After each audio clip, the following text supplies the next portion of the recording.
Kaya everything that came in afterwards is parang yun ang North Star na lahat ng mga ebidensya ay nakakonect doon.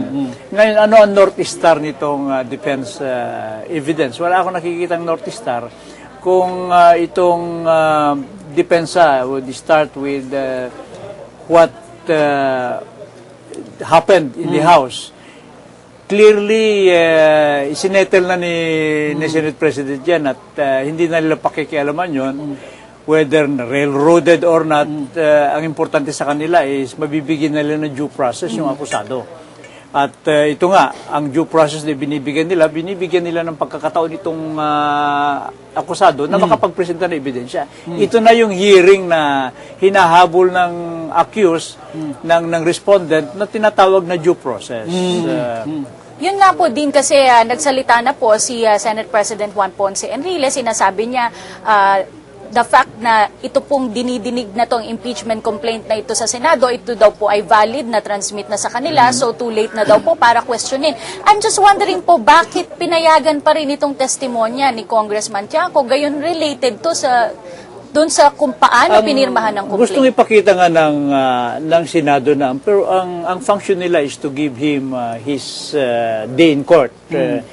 Ngayon, kung i-disallow yan, after all, kaparapatan naman magpresenta ng ebidensya. Kung ang theory niya is inapi siya, kaya nagkaroon ng railroading doon sa House, let him present that. Pero responsibility niya yon, sapagkat ang sinasabi naman ng Senate na wala na sabi niyan. We do not consider that anymore na as an input doon sa pag-decide namin, sapagkat ginawa ng House yung inaakala nilang dapat nilang gawin under paragraph 3, yun ang tungkulin nila, hindi namin maaari pakialaman yan. Ang problema dito sa amin is bibigyan siya ng pagkakataong ipresenta ebidensya niya. Kung ang ebidensya niya is about Tiangco, about Mandanas, kung inakalan niya yun ang ebidensya niya, then yun ipresenta niya. He has his own way of presenting kung malakas o mahinang ebidensya.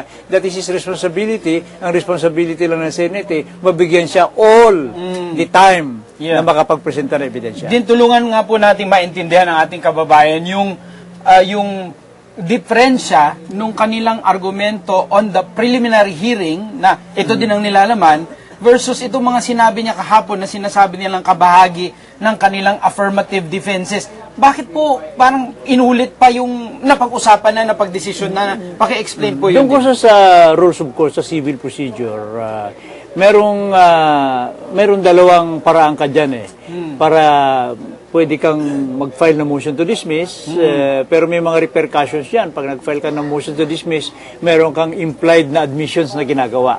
Ngayon, hindi ka mag-file ng motion to dismiss, pero gagawa ka ng tinatawag na hearing, hihingi ka ng hearing doon sa tinatawag mong affirmative defense. Ang affirmative defense nila, railroaded ito. Hindi nakapag-comply doon sa requirement, sinasabi nila na requirement ng Constitution, na sinabi naman ng Senate President na nakapag-comply.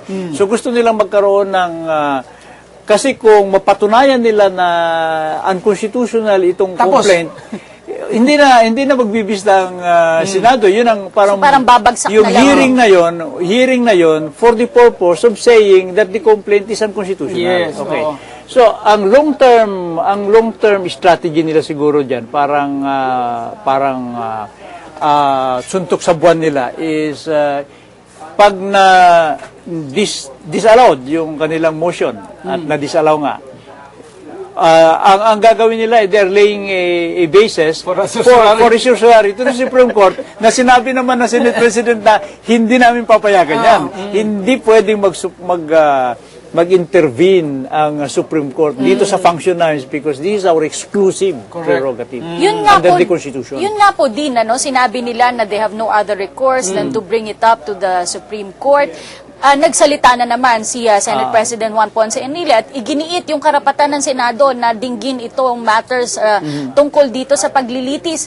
Will anything keep them from filing anything before the Supreme Court? Actually, ang sinasabi mo dito, Kat, ang sinasabi mo, hindi ba inuulit-ulit na yan ni Oo Senate nga. President? Bakit ini-insist pa rin nila?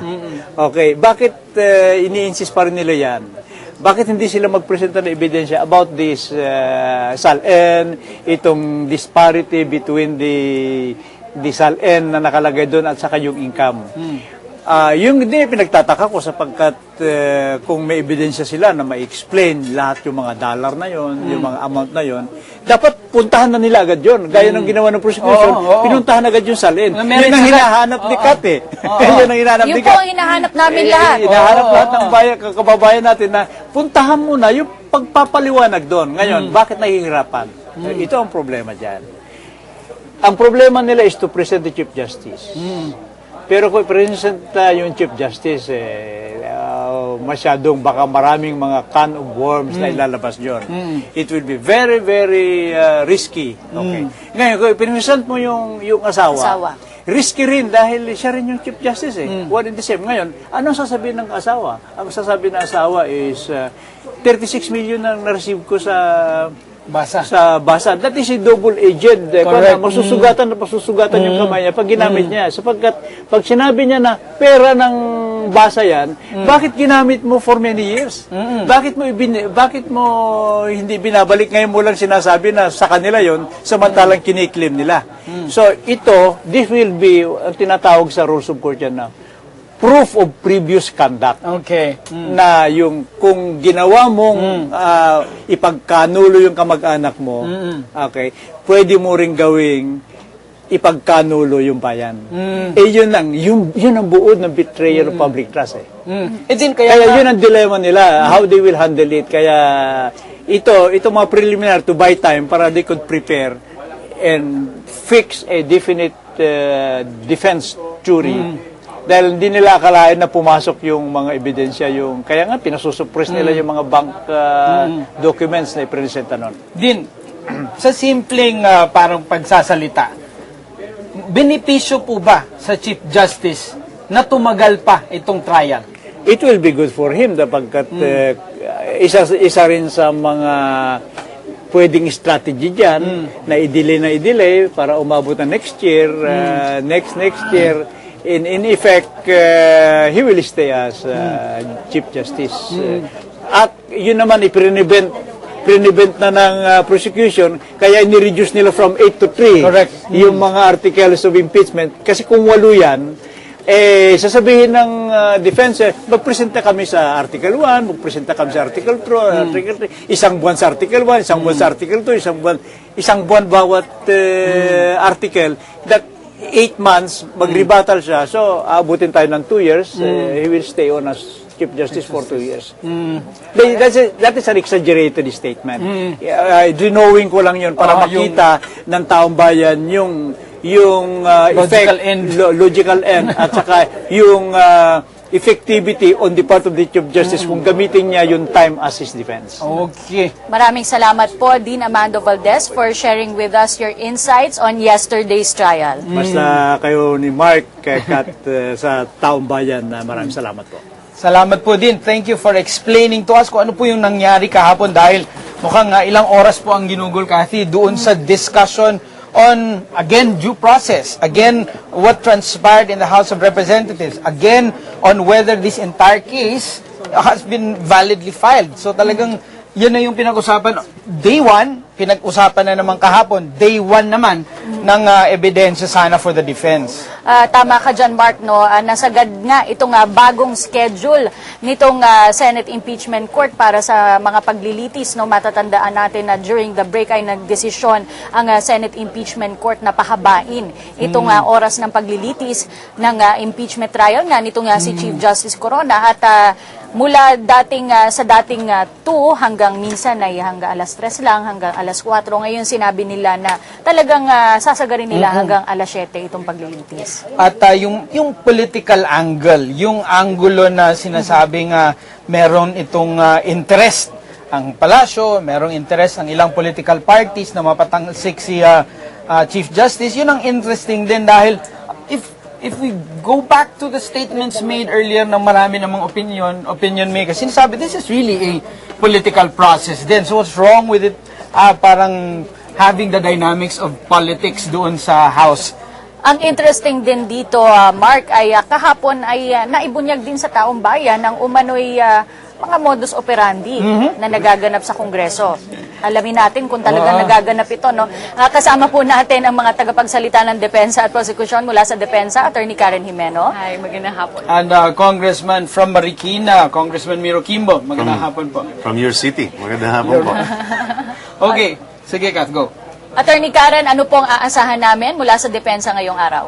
Well, today, pagsisimulan natin kasi pinatawag ulit si Congressman Tiangco ng Senator Judges. No? So, sisimulan nito sa pagtatanong sa kanya ng mga Senator Judges.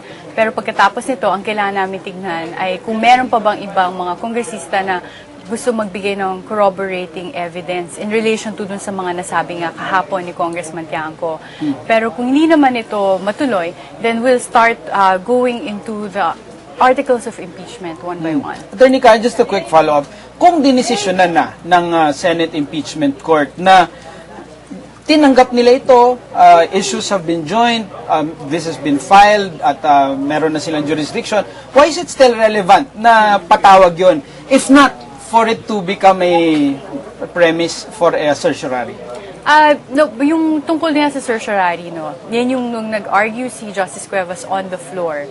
Yan yung gusto niya maiwasan. Kaya nung umpisa pa lang, motion for preliminary hearing na ang hinihingi niya. Pagkatapos nito, yung iniisip niya na, well, it doesn't mean na yung affirmative defense, yung invalidity of the complaint cannot be argued and presented evidence on. So yun yung gusto niyang gawin dapat kahapon. Pero since hindi nga pinayagan, then ang sinasabi niya lang naman, based on our previous court decisions, the Senate Impeachment Court appears to be acting on a mere scrap of paper na according to past decisions nga, it would be giving rise to invalid proceedings and an invalid decision. Pero since hindi nga pinayagan, then ang naging basis na lang ng direct examination kahapon would be yung motive behind yung filing na impeachment complaint. Kasi nga, merong mga aligasyon nga noong umpisa na sinasabi na final ito for yun, public accountability at saka para, dahil nga para sa publiko. No? So, ang nais patunayan kahapon ni Congressman Tiangco ay yung sa kanila, sa personal experience nga, na nangyari, ang pressure talaga kung ang naging rason sa pag-file ng complaint ay yung pressure na araw na nanggagaling mismo sa Pangulo. Gusto ko na malaman, anong masasabi po ng prosecution, Congressman Kimbo, tungkol dun sa naging testimonya ng kapwa niyo mambabatas? Well, wala kami nakitang absolutely kinontribute si Kong Toby doon sa defense. Lahat ng pinag-usapan po niya doon ay patungkol sa validity ng verification, ng process. So bumalik tayo uli doon sa matagal nang nasettle yung formality ng complaint itself na na-desisyonan na. Kahit ang defense, tinanggap na nilang final na ang decision dito. So nagtataka kami bakit nila inuulit pa ito. Ba't ko nasasabing tinanggap nilang final? Nag-file na sila ng certiorari cases sa Supreme Court. So you don't